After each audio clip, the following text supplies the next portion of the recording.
The bell above the restaurant door jingled softly as a man in a plain navy coat and weathered jeans walked in. His salt and pepper beard and calm demeanor blended in with the Friday evening crowd. No one noticed him, and that's exactly how he wanted it. This wasn't the first time Michael Grant, owner of the Golden Hearth, had walked into his own establishment pretending to be someone else. But tonight, he wasn't just checking on service or inspecting the kitchen. He was searching for something. The restaurant was packed. Families shared laughter over plates of pasta, couples whispered across flickering candles, and the aroma of roasted garlic and warm bread hung in the air like comfort itself. But Michael's eyes were scanning for someone specific, a waitress named Lily. Lily had joined the team 2 months ago. A single mother in her 20s, she had been hired on the spot after the manager mentioned her resilience and soft-spoken humility.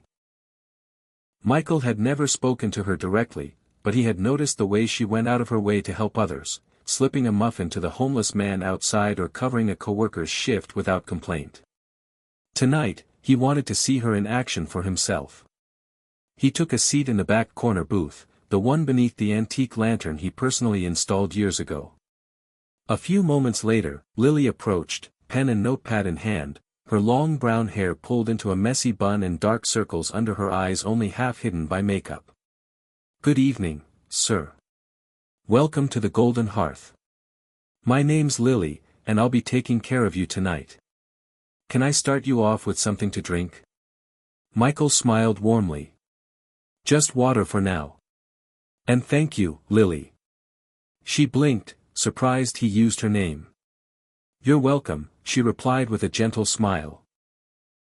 Throughout the evening, Michael watched as she moved gracefully from table to table, balancing trays, dodging rude customers, comforting a child who spilled juice, and still managing to keep a smile. Her uniform was worn at the edges, and her shoes looked like they'd walked 1,000 miles. But her kindness never wavered. After finishing his meal, simple grilled chicken and vegetables, he motioned for the check.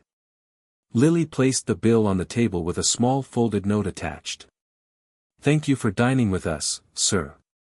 I hope everything was to your satisfaction." Michael nodded. "It was perfect. Thank you." She smiled and turned to leave. Curious, he unfolded the note. As his eyes scanned the words, his breath caught. "Dear stranger. If you're reading this, I just want to say thank you. Every tip I earn tonight is going toward my son's heart surgery. He's only 6. His name is Jamie. He's been so brave, and I promised him we'd get through this. I've been picking up every shift I can. I don't expect anything, but your kindness means more than you know. With all my heart, Lily." Michael sat frozen. The clinking of silverware and murmurs of conversation around him blurred into silence. Suddenly, he didn't see just a waitress, he saw a mother, a fighter, a woman carrying the weight of the world on her back with grace.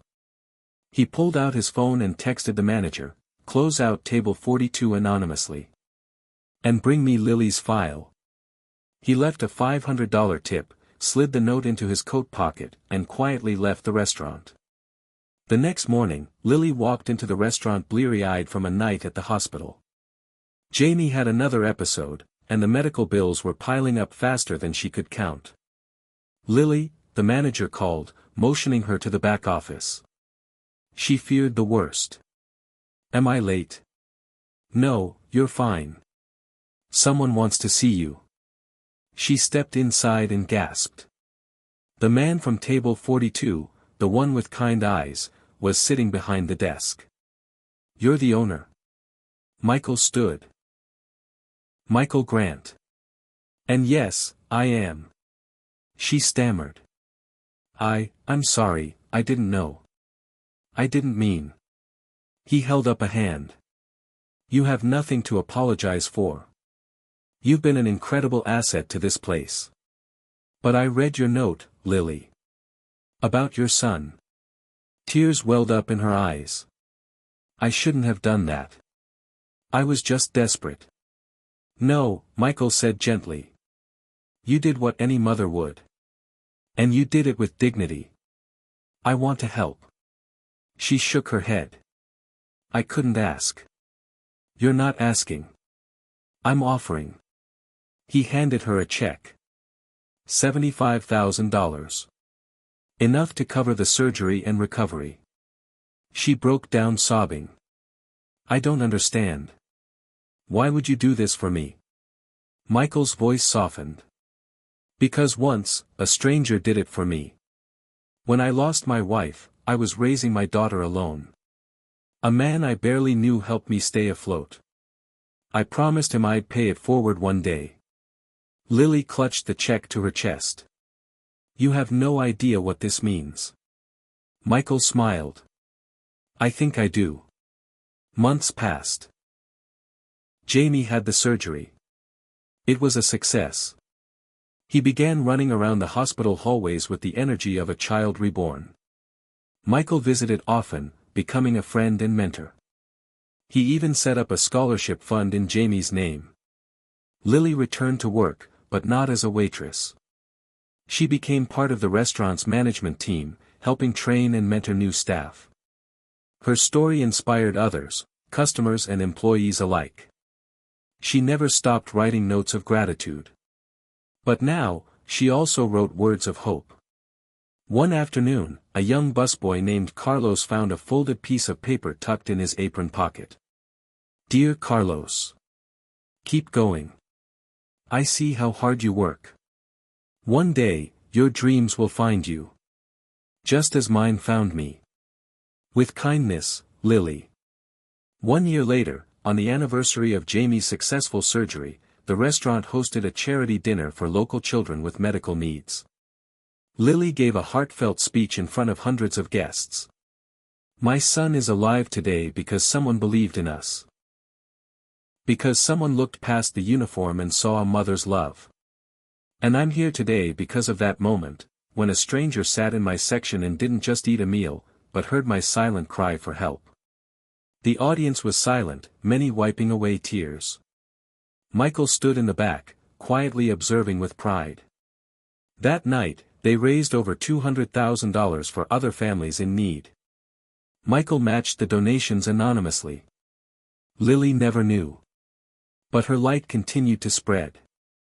She began mentoring young single mothers, started a blog about balancing work and parenting, and eventually co-founded a nonprofit that offered grants to service workers with emergency needs. And she never stopped writing notes. Each one became a thread, weaving a tapestry of hope and compassion across lives she never expected to touch. Sometimes the people we overlook are fighting the hardest battles. A single act of kindness, reading a note, listening, helping without expecting anything, can change a life. Michael didn't set out to be a hero. Lily didn't expect a miracle. But fate has a way of connecting hearts through compassion. And in that corner booth, beneath an old lantern, a life was changed, not just Lily's, but everyone who came after her. Because kindness is the one investment that always returns with interest. And because a single note, written in desperation, can echo across the lives of hundreds, if someone simply takes the time to read it.